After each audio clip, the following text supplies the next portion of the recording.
Hello aspirants, welcome to daily news analysis. आज तारीख है 16 अगस्त। So let's get started. जहाँ पर प्राइम मिनिस्टर की स्पीच से रिलेटेड कुछ बातें हैं, आपको पूरा नहीं पढ़ना है, लेकिन कुछ ऐसे वर्ड्स हैं जो आपको यूज आएंगे आपके आंसर में, like Triveni, demography, democracy and diversity. Okay, तो इस तरह के वर्ड्स अपने नोट्स में ऐड करके रखिए। नेक्स्ट इज चाइना के साथ हमारी 19th round of military talks हुई है, बट अभी भी कोई सॉल्यूशन निकल कर नहीं आया है इस पर। ओके, तो यहाँ पर अभी भी जो फ्रिक्शन बना हुआ है पॉइंट्स पर, वो अभी तक ऐसे ही चला आ रहा है। Right. So India has pressed for access to all old patrolling points along the LAC for early disengagement at the remaining friction points, especially Deepsang Plain and Damchok। तो ये सब जब मैं चाइना इंडिया आपको कराऊंगा तब उसमें मैं अच्छे से विद मैप आपको समझा दूंगा। ओके, तो अभी हम इसमें डिटेल में नहीं जाएंगे। दूसरा, प्राइम मिनिस्टर मोदी ने दो नई स्कीम लॉन्च करने की बात की है। एक है विश्वकर्मा योजना एंड सेकंड है लखपति दीदी स्कीम। इसमें क्या होगा कि सबसे पहले विश्वकर्मा योजना, it will boost livelihood opportunities for people engage in traditional skills. Alright, traditional skills, चाहे वो कॉपर स्मिथ हो, आयरन स्मिथ हो, कोई टेक्सटाइल वीवर हो, ऑलराइट, उस टाइप की। दूसरा है लखपति दीदी स्कीम। इसमें he will ensure an annual income of at least ₹1 lakh for 2 crore women in villages by providing skill development training. अब ये जो women के लिए जो स्किल्स हैं ये लिमिटेड नहीं है ट्रेडिशनल वे में। ओके, क्योंकि यहाँ पे आपको दी जाएगी जैसे drone pilot training would be provided to women self help group as part of skill development. Okay, Vishwakarma Yojana में आपको ट्रेडिशनल स्किल्स पे फोकस किया जाएगा, बट लखपति दीदी स्कीम में आपको जो भी स्किल्स हैं जो विलेज लेवल पे जो दी जा सकती हैं उसमें ट्रेन किया जाएगा। ऑलराइट, तो ये दो स्कीम आप याद रख सकते हैं। नेक्स्ट इज, ये वही ऐसे वर्ड्स हैं जो प्राइम मिनिस्टर ने यूज किए, reform, perform and transform. India is unstoppable, this India is tireless, this India does not gasp and this India does not give up. Let move on to next. बाकी सब तो इसी तरह की news से भरा हुआ है जो हमारे एग्जाम पर्सपेक्टिव से काम की नहीं है। आपको वैसे पढ़ना हो आप शौक से पढ़ सकते हैं। राइट, यहाँ पे अगेन हमने एक दिन और देखा था कि आयुष्मान भारत में कुछ इरेगुलरिटीज निकल के आई थी, जहां पर एक ही नंबर से करीब 7.5 लाख लोगों के कार्ड लिंक थे एक ही मोबाइल नंबर से। ओके, वो एक इरेगुलरिटी हो गई। सेकंड अब है कि यहाँ पर जो हेल्थ इंश्योरेंस दिया जाता है इसमें, उसमें सीएजी का कहना है that rupees almost 7 crore was paid for treatment of more than 3,000 patients who had previously been declared dead. जो पेशेंट ऑलरेडी मर चुके हैं उनके ट्रीटमेंट के नाम पर भी पैसा लिया जा रहा है लगातार। ओके, तो ऐसी इरेगुलरिटीज सामने निकल के आई हैं। और एक, तो आपको इस स्कीम से रिलेटेड दो इरेगुलरिटीज पता चल गई हैं। पहला, जो लोग मर चुके हैं उनके नाम पर भी ट्रीटमेंट का पैसा लिया जा रहा है as a insurance. This is first. And second was कि एक ही नंबर से more than 7.5 lakh cards link थे, that means it's a total fake once.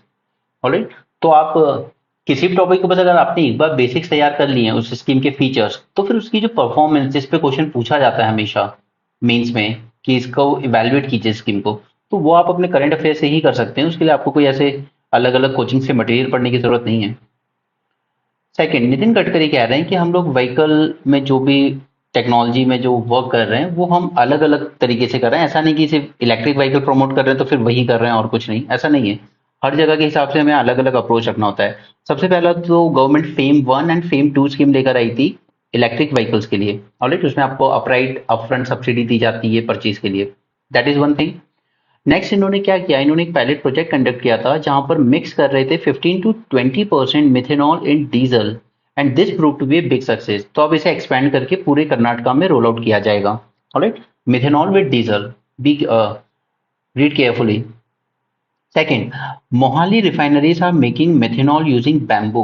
Now see, this is excellent thing ना, बिकॉज अगर आप बैम्बू से मिथेनॉल बना रहे हो फिर उसको डीजल में मिक्स कर रहे हो तो आपका पोल्यूशन लेवल तो कम हो रहा है। दूसरा, फॉरेन से जो हम डीजल क्रूड ऑयल इंपोर्ट करते हैं फिर उसको डीजल बनाते हैं रिफाइन करके, वो फॉरेक्स रिजर्व भी आपके सेव हो रहे हैं। एंड तीसरा एंड सबसे इंपॉर्टेंट, कि बैम्बू पप हमने ट्री की डेफिनेशन से बाहर निकाल लिया है, अमेंडमेंट किया था जब फॉरेस्ट एक्ट में।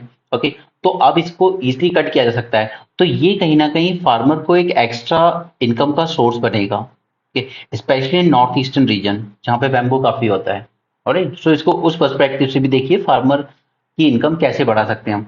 This will be a big boost to bamboo cultivation in the north east region. Alright, next, rice straw use की जाती है to produce bio CNG and bio LNG. अब बायो सीएनजी आपने देखा होगा मेट्रो सिटीज में बस वगैरह में यूज होती है, bus auto rickshaw, and it is cheaper to use than LNG. Next is हमें जरूरत है 300 से 400 ऐसे प्लांट बनाने की जो राइस स्ट्रॉ को कन्वर्ट कर सके bio CNG and bio LNG में।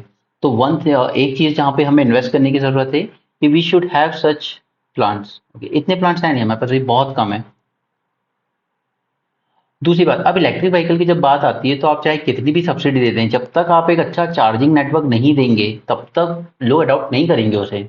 चाइना में देखिए आप, मैसिव इंफ्रास्ट्रक्चर उन्होंने क्रिएट किया है चार्जिंग पॉइंट्स के लिए ताकि लोग कम से कम टाइम में अपने व्हीकल चार्ज कर सके और आगे बढ़ जाएं। ओके, लेकिन इंडिया में ऐसा नहीं है। तो उसी को ओवरकम करने के लिए हम बैटरी स्वैप पॉलिसी भी लाए थे कि आपकी जो बैटरी डिस्चार्ज होगी उसको आप यहाँ रख दीजिए और जो न्यू बैटरी है वो ले जाइए। ठीक है, बट उसको भी अभी इतना अच्छे से इंप्लीमेंट नहीं किया गया है।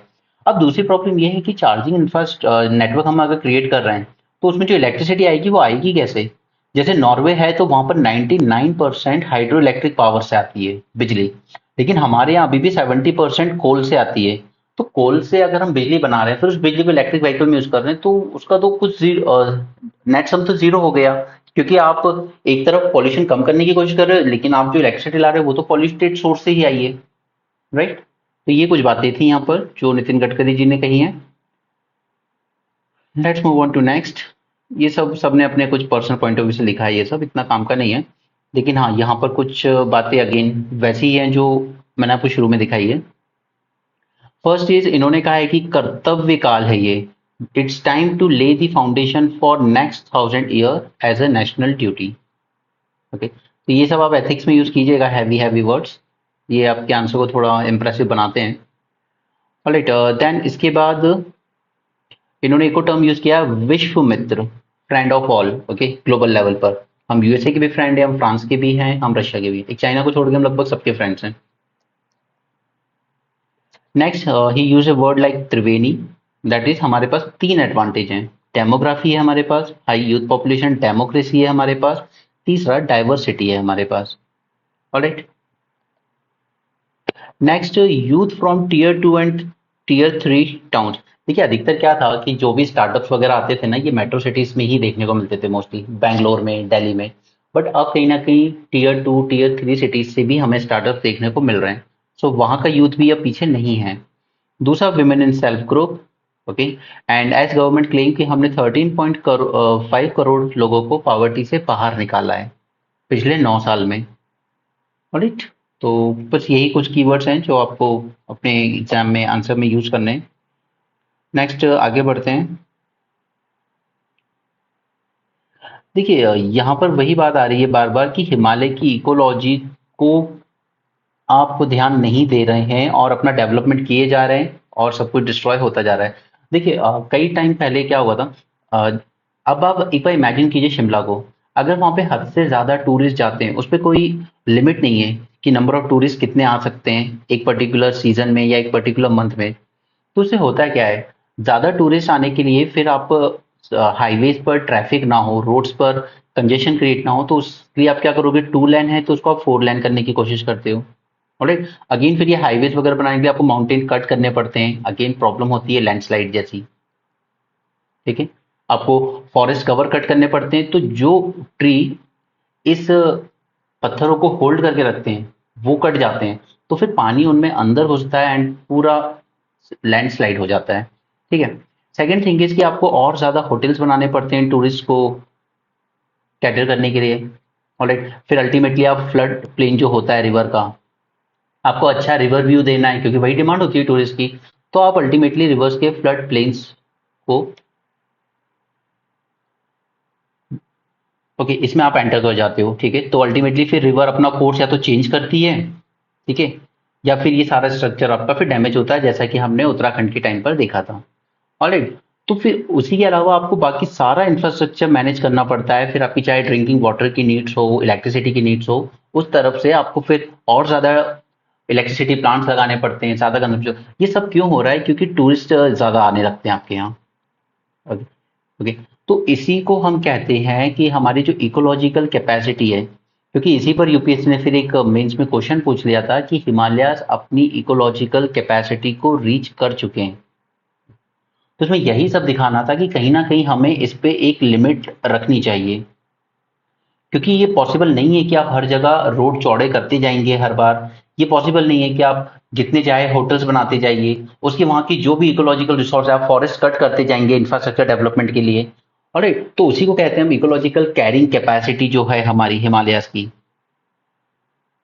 इसी पे मेंस में यूपीएससी ने क्वेश्चन पूछा था।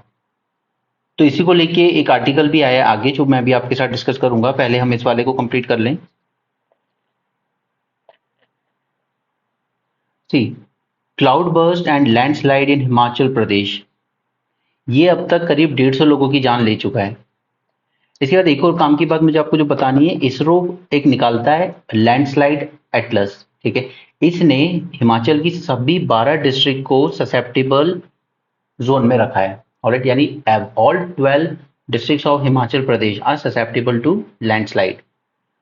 इसरो पब्लिश करता है लैंडस्लाइड एटलस, ये आपको याद रखना है। ओके, लोगों की लाइफ जाती है, लोगों की प्रॉपर्टी जाती है। क्योंकि अब हो क्या रहा है कि जो रेनफॉल हो रही है वो बहुत इंटेंस हो रही है एंड शॉर्ट ड्यूरेशन में हो रही है।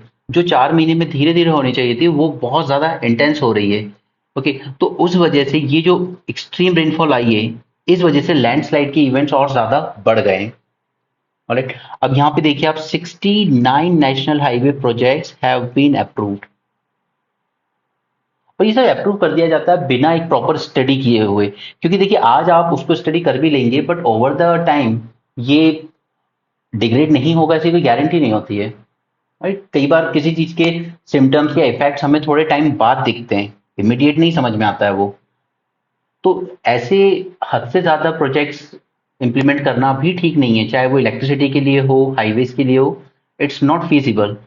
जब आपको पता है कि आपका ये हिमाचल प्रदेश पूरा इसी जोन में आता है लैंडस्लाइड के। एंड तीसरा कि बहुत अनरेगुलेटेड माइनिंग होती है, ठीक है। अनरेगुलेटेड माइनिंग, जो आप कहते हो माइनिंग माफिया टाइप। ओके, ये फॉरेस्ट भी कट करते हैं, ये माइनिंग करने के लिए ब्लास्ट भी करते हैं, और अंदर की पूरी जो रॉक्स की स्टेबिलिटी है वो पूरी डैमेज होती है। ऑलराइट, लेकिन ये माइनिंग माफियाज इतने ज्यादा पावरफुल होते हैं कि इवन गवर्नमेंट उनके अगेंस्ट एक्शन नहीं ले सकती, क्योंकि अल्टीमेटली फंडिंग वही देते हैं गवर्नमेंट को इलेक्शंस में। ठीक है, अब इसी का एक एग्जाम्पल उन्होंने बहुत अच्छा दिया है कि एम्स्टर्डम, एम्स्टर्डम यहाँ पे क्या किया था, यहाँ के मेयर ने क्रूज शिप को बैन कर दिया। क्योंकि एक क्रूज शिप उतना नाइट्रोजन ऑक्साइड एमिट करती है जितना कि 30,000 ट्रक्स करते हैं।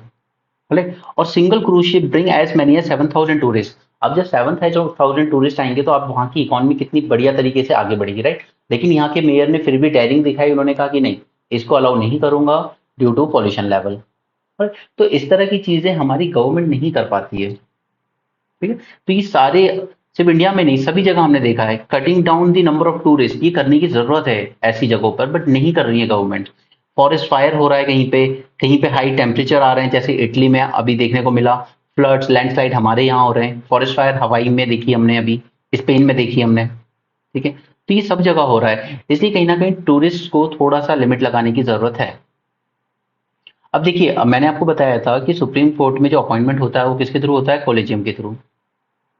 Okay, chief justice of India plus दो सीनियर मोस्ट सुप्रीम कोर्ट जज बैठ जाते हैं एंड दे प्रिपेयर कि किस जज को एलिवेट करके सुप्रीम कोर्ट का जज बनाना है। तो अब यहाँ पे ये आर्टिकल है कि एक जज हैं मुरलीधर, जो उड़ीसा हाई कोर्ट के चीफ जस्टिस थे। ठीक है, वो रिटायर हुए हैं कल। एंड देखिए, इनके इनिशिएटिव को इतना अप्रिशिएट किया जाता है कि शायद अगर कोई जज था, जो थोड़ा बहुत भी जो लोग लॉ से रिलेटेड है, कि अगर कोई जज है जो डिजर्व करते थे सुप्रीम कोर्ट जाना, तो वो मुरलीधर थे। क्योंकि इनके इनिशिएटिव भी अगर आप देखेंगे, या इनके जो जजमेंट भी इन्होंने दिए हैं बिना गवर्नमेंट के प्रेशर में आए, तो ये डिजर्व करते थे। बट अगेन हमारे यहाँ जो होता है कि परफॉर्मेंस को तो पनिश किया जाता है, वैसे ही कुछ इनके साथ हुआ। नास फाउंडेशन में इन्होंने जजमेंट दिया था कि डीक्रिमिनलाइज करना है होमोसेक्सुअलिटी को बाय रीडिंग डाउन आर्टिकल 377। अभी 377 हम आके भी समझेंगे, ठीक है। तो अभी यहाँ पर ये याद रखिए कि नास फाउंडेशन का जो जजमेंट था, it was related to article 377 which deals with homosexuality. Right, दूसरा 1984 में जो एंटी सिख राइट्स हुए थे after killing of Indira Gandhi, उस केस में इन्होंने कांग्रेस लीडर को पनिश किया था। उसके बाद हाशिमपुरा में 38 मुस्लिम्स को पुलिस टीम ने शॉट कर दिया था। Okay, you can say kind of targeted killing. तो उस केस में भी इन्होंने 16 पुलिसमैन को लाइफ इम्प्रिजनमेंट दी थी for targeting killing of 38 Muslims Hashimpura. Now comes the important thing, इन्हीं की बेंच ने solicitor general and police, Delhi police को फटकार लगाई थी for not registering cases against BJP leaders for provocative speeches. खुद सेंट्रल मिनिस्टर जो थे यहाँ पर, नाम तो नहीं लूंगा, आप जानते होंगे शायद, ठीक है, उन्होंने खुद यहाँ पे स्टेज पे नारे लगवाए थे, देश के गद्दारों को गोली मारो सालों को, इस तरह के नारे, ठीक है। उसके बाद भी उनके अगेंस्ट एफआईआर दर्ज नहीं की थी पुलिस ने, और सिर्फ दूसरे कम्युनिटी के लोगों के खिलाफ की थी। तो उसमें भी इन्होंने सॉलिसिटर जनरल और दिल्ली पुलिस को फटकार लगाई थी, और उसका नतीजा क्या हुआ कि इमीडिएटली उसी रात इनके ट्रांसफर ऑर्डर्स आ गए थे कि आपको दिल्ली से पंजाब हरियाणा हाई कोर्ट में ट्रांसफर किया जा रहा है। Alright, that was the sign कि जुडिशरी भी इम्यून नहीं है from interference by the executive. Alright, फिर 2021 में इनको अपॉइंट कर दिया गया chief justice of Odisha high court, और वहां पर इन्होंने काफी इनोवेटिव स्टेप्स लिए। पहला, website of Odisha high court में अगर आप देखेंगे तो filings, record, fees are in E mode, electronic mode, paperless benches, hybrid hearings and E library. Hybrid hearing मतलब क्या है कि अगर आप फिजिकली नहीं आ सकते वहां, तो आपकी वीडियो कॉन्फ्रेंसिंग के थ्रू भी आपकी हियरिंग चल रही है। Warrants are served in e-mode, overcome a huge backlog, and EPIL portal enables the public to know about important cases। ये बहुत अच्छा इनिशिएटिव था। ये कुछ ऐसे इनिशिएटिव हैं जो आप अपने आंसर में लिख सकते हैं कि ये सुप्रीम कोर्ट को भी खुद में इंप्लीमेंट करने की जरूरत है। ठीक है, सुप्रीम कोर्ट को भी जरूरत है कि वो EPIL पोर्टल बनाए एक, ताकि एज अ कॉमन मैन हम लोग देख सकें कि किस किस इंपॉर्टेंट मैटर पर PIL लगी है, या इस पे क्या प्रोग्रेस हो रहा है इस पे। ऑलराइट, तो ये इन्होंने काफी अच्छे इनिशिएटिव्स लिए थे, क्योंकि हम लोग हमेशा बात करते हैं कि कोर्ट हमारा जो है वो काफी इम्यून रहा है टेक्नोलॉजी के अगेंस्ट, इम्यूलेट नहीं कर पाया है। ठीक है, तो इन्होंने लेकिन करके दिखाया था उड़ीसा हाई कोर्ट में। He created a centre for arbitration and centre for mediation. जैसे मान लो, जैसे कई बार क्या होता है कि आपने ऑनलाइन चैटिंग में या सोशल मीडिया पर किसी लड़की को अब्यूज कर दिया, ठीक है, केस गया, तो वो हाई कोर्ट की एक प्रॉपर बेंच के पास ना जाए, बल्कि एक आर्बिट्रेशन मीडिएशन में वहां आप माफी मांग लो, समझौता कर लो। ओके, तो उस तरीके का कुछ हो पाए ताकि अननेसेसरीली वहां पर केसेस पाइल अप ना हो, या छोटे केसेस जो भी होते हैं, जैसे कोई चेक बाउंस हो गया किसी का, ठीक है, तो उसके लिए उन्होंने आर्बिट्रेशन एंड मीडिएशन सेंटर भी बनाया था। तो अब क्योंकि ये हाई कोर्ट के जज थे, and you know high court जज रिटायर होते हैं 62 में, जबकि सुप्रीम कोर्ट जज होते हैं 65 में। ठीक है, तो यहाँ पे ये लोग लिख रहे हैं कि ये बहुत गलत हुआ कि एक इतना ब्रिलियंट टैलेंट और इतना ऑनेस्ट टैलेंट आपने खो दिया। तो कॉलेजियम के सिलेक्शन प्रोसेस में कोई ट्रांसपेरेंसी नहीं है, और अगर आप देखेंगे इसमें नाम, तो आप देखेंगे यहाँ पे डायनेस्टी बहुत ज्यादा चलती है। Mister Gogoi chief justice of India रहे, उनके बेटे भी चीफ जस्टिस ऑफ इंडिया बने। आज जो हमारे चीफ जस्टिस ऑफ इंडिया, इनके फादर भी चीफ जस्टिस ऑफ इंडिया रह चुके हैं। ऑलराइट, और ऐसे कई सुप्रीम कोर्ट जज के नाम आप देख सकते हैं जिनके फादर भी सुप्रीम कोर्ट जज रहे हैं और वो भी रहे। ठीक है, तो कोलिजियम में नेपोटिज्म बहुत ज्यादा चलता है। ठीक है, तो उसी को बात कर रहे हैं। फिर यहाँ पे एक वर्ड है एनकॉमियम्स, ये आपके सी सेट वगैरह में कभी काम आ सकता है। इसका मतलब होता है कि रिटर्न या स्पोकन बहुत हाईली प्रेज करना किसी को। ठीक है, क्योंकि आप क्रिकेट वगैरह में देखते हैं ना, जब कोई रिटायर होता है तो आपको गार्ड ऑफ ऑनर दिया जाता है। वैसा गार्ड ऑफ ऑनर इनको दिया गया कल जब ये रिटायर हुए, कि गार्ड ऑफ ऑनर सभी लॉयर्स, सभी जजेस और जो भी कोर्ट ऑफिसर है, they all lined up to form the guard of honour for him, because everyone know कि इन्होंने बहुत मेहनत से कुछ डिफरेंट करने की कोशिश की थी यहाँ पर। ठीक है, but it's sad that judiciary lose him. Then यहाँ पर तो ऐसा कुछ नहीं है। नेपाल अपनी गोल्ड स्मगलिंग से परेशान है, क्योंकि ओपन बॉर्डर्स हैं, पोरस बॉर्डर, तो यहाँ पे गोल्ड स्मगलिंग बहुत होती है। फिर सिंगापुर ने कहा है now we are open to hire cooks from India, क्योंकि इनके यहाँ शॉर्टेज हो रही है लोगों की। नेक्स्ट इज, देखिए ये सहसरा एक कंपनी है, ये बनाएगी चिप प्रोडक्शन। ठीक है, राजस्थान पे Sahasrara semiconductor will start the commercial production of first made in India memory chips. एक तो मुझे आपको ये मेमोरी चिप्स डिटेल में करवाना है थोड़ा। ठीक है, मैंने आपको सेमीकंडक्टर पे एक डिटेल लेक्चर दे ही रखा है मीन्स के लिए। मेमोरी चिप्स पर मैं बहुत जल्द आपको एक लेक्चर समझाऊंगा कि ये होता क्या है, क्या करना है इसे। तो यहाँ पे बस बात यही है कि ऐसा नहीं है कि हमारा सेमीकंडक्टर में कुछ हो नहीं रहा है, कर रहे हैं धीरे धीरे हम लोग। ठीक है, आ रही है दूसरी कंपनी सामने। अब देखिए मैंने आपको बताया टैरिफ बैरियर क्या होते हैं, जब आप डायरेक्टली किसी पे टैक्स लगा देते हैं, कोई प्रोडक्ट आया आपने उस पर कस्टम ड्यूटी लगा दी, that is tariff barrier. Okay, non tariff barrier क्या होते हैं, जब आप अजीब अजीब सी कंडीशन रख देते हैं, लाइक जैसे यूरोपियन यूनियन रख देता है कि हमारे यहाँ से जाने वाले मैंगो में आपका पेस्टिसाइड लेवल क्या है। ओके, कोई प्रोडक्ट है तो उसमें आपने चाइल्ड लेबर का तो यूज नहीं किया है, अगर किया है तो हम नहीं लेंगे। ठीक है, अगर हमारे यहाँ का स्टील गया है तो इसमें आपने कार्बन एमिशन कितना किया है वहां पे 1 टन स्टील बनाने में। ठीक है, तो इस हिसाब से अलग अलग नॉन ट्रेड बैरियर्स लगा दिए जाते हैं। ठीक है, तो ये सही नहीं है इंडिया के लिए। की Indian exports that routinely face high non tariff barrier are chillies, tea, basmati rice, ये पेस्टिसाइड के नाम पर हम पे अलग अलग से वो लगाते रहते हैं, स्पेशली ईयू, यूरोपियन यूनियन सबसे ज्यादा लगाता है। ठीक है, जापान में भी यही इशू है, चाइना के साथ भी यही इशू है। अरे, तो ये एक तरीके से कि पहले तो आपने डब्ल्यूटीओ बनाया, कहा कि टैरिफ बैरियर्स कम कीजिए कम कीजिए, वर्ल्ड ओवर सबने जब टैरिफ बैरियर कर लिए, तो अब ये जो डेवलप कंट्रीज हैं ये अपने यहाँ आने वाले इंपोर्ट को कम करने के चक्कर में नॉन टैरिफ बैरियर का यूज करने लगी है। ऑलराइट, फिर जनधन योजना में 1 करोड़ नए अकाउंट्स हुए हैं, तो वो तो होता रहता है, इट्स अ रूटीन थिंग। अब यहाँ पे आ जाते हैं हम आर्टिकल 377। देखिए ये क्या करता था, पहले ये पनिश करता था होमोसेक्सुअलिटी को। ओके, मगर इसको माना गया डिस्क्रिमिनेटरी कि यार ये गलत है।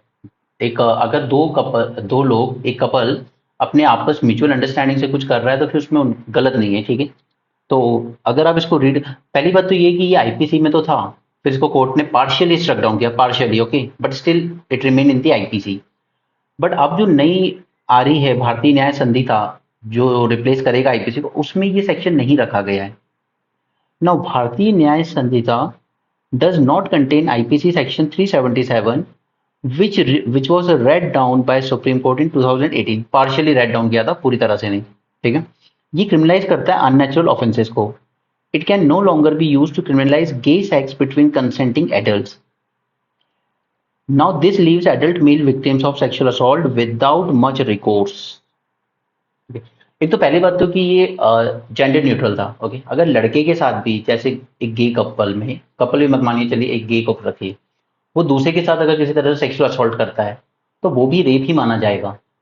ठीक है, तो कहीं ना कहीं एक एडल्ट मेल को, क्योंकि जो अंडर एडल्ट है, अंडर 18, वो तो पॉक्सो में आ जाता है, वो भी जेंडर न्यूट्रल लॉ है।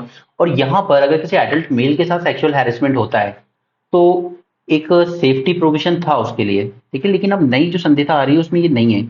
Whoever voluntarily, read this word, voluntarily has carnal intercourse against the order of nature with any man, woman, or animal shall be punished with imprisonment for life or with imprisonment which may extend to 10 years.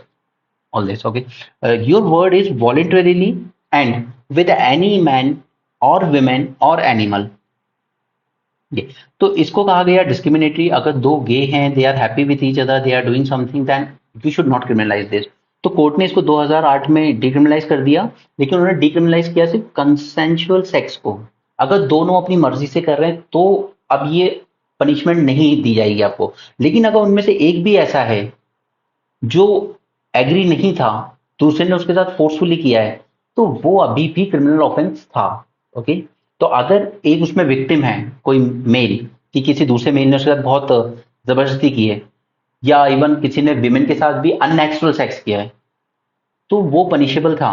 ठीक है, तो it decriminalise consensual sex between two adults irrespective of their gender and partially struck down 377। So focus on these two words, consensual होना चाहिए, okay, and partially struck down किया था, fully नहीं। ठीक, consensual है तो कोई प्रॉब्लम नहीं, लेकिन अगर ये कंसेंशुअल नहीं है तो वो फिर क्रिमिनल ऑफेंस था। ठीक है, लेकिन अब अगर ये सेक्शन नहीं रहा, न्यू वाली जो आ रही है भारतीय न्याय संहिता, तो फिर एक सेफ्टी कैसे मिलेगी एडल्ट मेल को? माइनर को तो मिल जाएगी पॉक्सो में, बट एडल्ट मेल है, अगर उसके साथ कुछ होता है गलत फोर्सफुली, तो फिर वो कहाँ जाएगा? ओके, तो अभी ये जो 3 चेंजेस किए जा रहे हैं, ये गए हैं पार्लियामेंट्री स्टैंडिंग कमेटी के पास। जब वहां से वापस आ जाएंगे तो उसमें काफी कुछ चेंजेस होंगे, तो वो वापस हम डिस्कस करेंगे। अभी वो पार्लियामेंट्री कमेटी के पास है। ठीक है, ना majoritarian views and popular morality can not dictate constitutional right. See, इस पॉइंट को आप प्लीज अपने एग्जाम के लिए याद रखिए, या आप यूज करेंगे अपने आंसर में कई जगहों पर, चाहे होमोसेक्सुअलिटी के उसमें हो, कि मेजोरिटेरियन जो सोचती है पॉपुलेशन, ठीक है। वो जब आप कहें कि मोरालिटी के नाम पे गे सेक्स, लेस्बियन सेक्स ये सब गलत है, तो ये डिक्टेट नहीं कर सकता कॉन्स्टिट्यूशनल राइट। राइट सबको बराबर दिए गए हैं, ठीक है। Same you can use with food habits, जैसे बीफ को लेके हमारे यहाँ काफी सारी मॉब लिंचिंग हुई है, ठीक है। तो अगेन यहाँ पर भी यही लाइन फिट होगी आपकी, majoritarian views and popular morality can not dictate constitutional. Alright, तो ये इस तरह के सेंटेंस अपने आंसर में हमेशा रखिए। Alright, now this new bill, इसमें क्या होगा, male victim of sexual assault could lose legal protection, ठीक है। तो इस, अगर आप इस सेक्शन को हटा रहे हो तो प्लीज आप इसी के पैरेलल कोई सेक्शन इंसर्ट करना चाहिए आपको।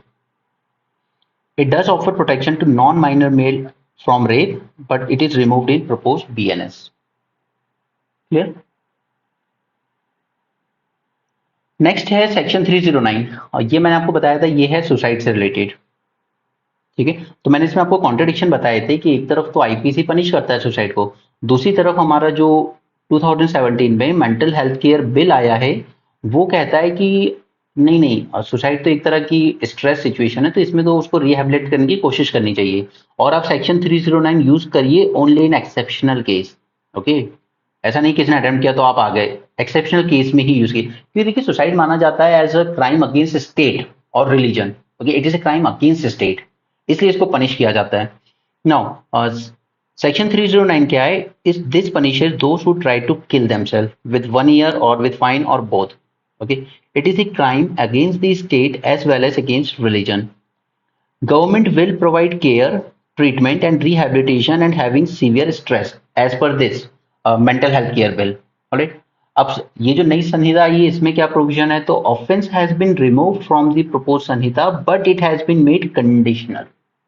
ऑलराइट, तो ये बात हो गई सेक्शन 309 की। इसी तरीके से ये जब तक स्टैंडिंग कमेटी के पास रहेगा ना, ये आता रहेगा न्यूज में, तो हम इसको कवर करते रहेंगे बार बार, so you will be comfortable with that. अब देखिए रशिया ने भी अपना लूना 5 लॉन्च किया, लूना 25 लॉन्च किया है, ठीक है। और बात यह है कि इन्होंने, हमने लॉन्च किया था 14 जुलाई को, इन्होंने किया ऑलमोस्ट 1 महीने बाद, but still it will touch first, हमसे पहले पहुंच जाएगा। तो इसका क्या रीजन है कि हमने पहले लॉन्च किया फिर भी हम लेट पहुंच रहे हैं और ये जल्दी पहुंच रहे हैं। देखिए इसका रीजन दो चीजें होती है। सबसे पहले कि आपने जो रॉकेट यूज किया है उसकी फ्यूल कैपेसिटी कितनी है, ठीक है। तो हमारे रॉकेट की फ्यूल कैपेसिटी कम थी, तो हम लोग ज्यादा ऊपर तक रॉकेट के थ्रू नहीं पहुंच पाए थे, फिर हमको धीरे धीरे क्या करना पड़ा, मैन्यूवर करना पड़ा अर्थ के अराउंड। ये जो आप स्पाइरल देख रहे हैं ना, ये मैन्यूवरिंग करनी पड़ी हमें, ठीक है। जबकि रशिया का क्या, जो रॉकेट था ज्यादा पावरफुल था, फ्यूल ज्यादा ले जा पा रहा था, और हमारा सिर्फ रॉकेट में फ्यूल ही कम नहीं था, बल्कि हमने क्या है, रोवर लैंडर सब कुछ रखा है ना, तो हमारा जो पेलोड था वो काफी ज्यादा था, ये भारी था हमारा पेलोड। जबकि रशिया का जो सोयूज रॉकेट है उसमें फ्यूल कैपेसिटी इनकी ज्यादा थी, ऊपर से पेलोड बहुत कम था उनका, ठीक है। उनके पास कोई लैंडर रोवर तो है नहीं उसमें, ठीक है, तो उनका पेलोड भी कम था। तो उसने क्या किया, उसको ज्यादा मैन्यूवर नहीं करना पड़ा, उसने यहीं से स्लिंग शॉट मार दिया और सीधे मून के ऑर्बिट में पहुंच गया। हमें काफी मैन्यूवर करना पड़ा, धीरे धीरे उसको, उसका ऑर्बिट रेस करना पड़ा, और फिर हमने स्लिंग शॉट मारा मून के ऑर्बिट में, ठीक है। इसलिए हमारा थोड़ा लेट हुआ है, उनका थोड़ा सा जल्दी पहुंचा है। क्लियर। तो पहली बात क्या हो गई, रॉकेट की कैपेसिटी, कि आप कितना फ्यूल कैरी कर सकते हो, और दूसरा आपका पेलोड कितना है। तो हमारा पेलोड है ऑलमोस्ट 4000 केजी, लेकिन उनका पेलोड है हार्डली 1750 केजी, ठीक है। दीज आर टू रीजन कि वो लोग हमसे पहले पहुंच रहे हैं। अब हम लोग इस पे प्राउड इसलिए फील कर रहे थे कि हम पहले बनेंगे जो साउथ पोल पर लैंड करेंगे मून के, लेकिन क्योंकि अब ये हमसे 2 दिन पहले पहुंच रहे हैं तो शायद ये पहले बन जाएंगे, ठीक है। सोयूज रॉकेट पूछा जाए तो ये रशिया का है। ओके, इन लोगों ने मोर डायरेक्ट ट्रेजेक्ट्री यूज की है owing to its lighter payload and more fuel storage. Right, हमारा पेलोड है 3900, इनका है 1750। राइट, हमारा जो रॉकेट था उसका फ्यूल रिजर्व थोड़ा कम था, इसलिए हमें सर्किटस रूट लेना पड़ा, ऑर्बिट में धीरे धीरे से रेस करना पड़ा अपने आप को। Okay, increase in series of manoeuvres to help gain velocity, और उसके बाद हमने स्लिंग शॉट मारा।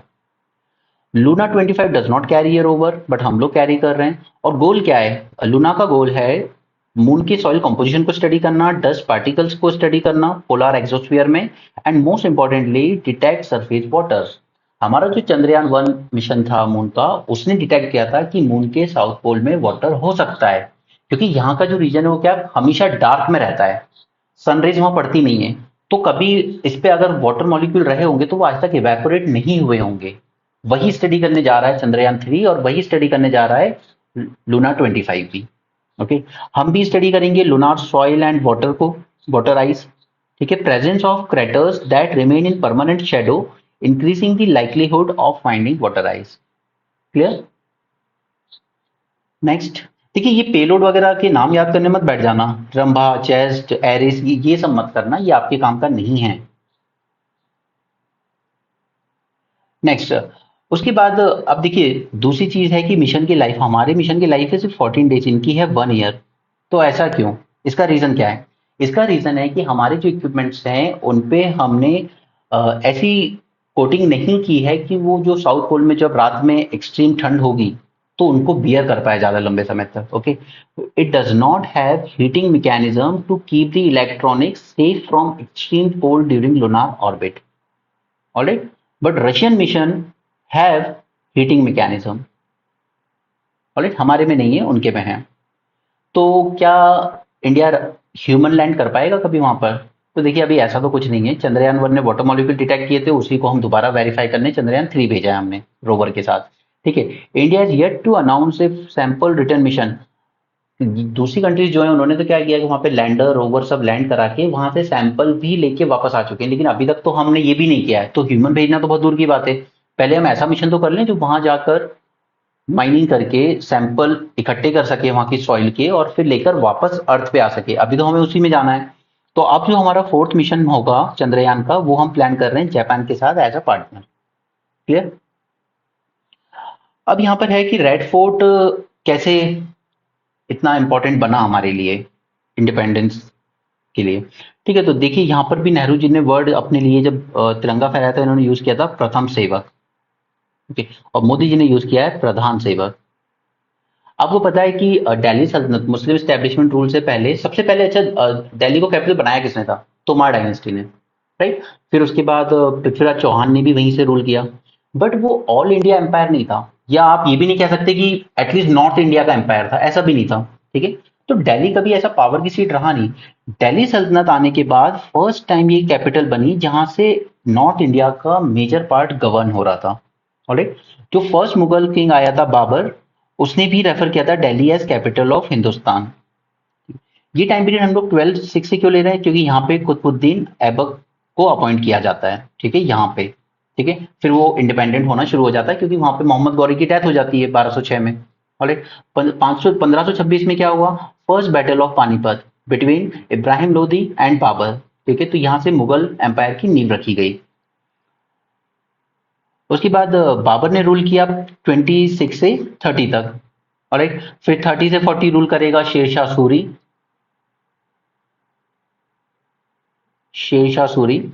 उसके बाद फिर इसका ही शायद बेटा करता है। उसके बाद फिर आपको पता है कि 1556 में सेकेंड बैटल ऑफ पानीपत होती है between Hemu and Akbar, and Mughal empire वापस एस्टेब्लिश हो जाएगा।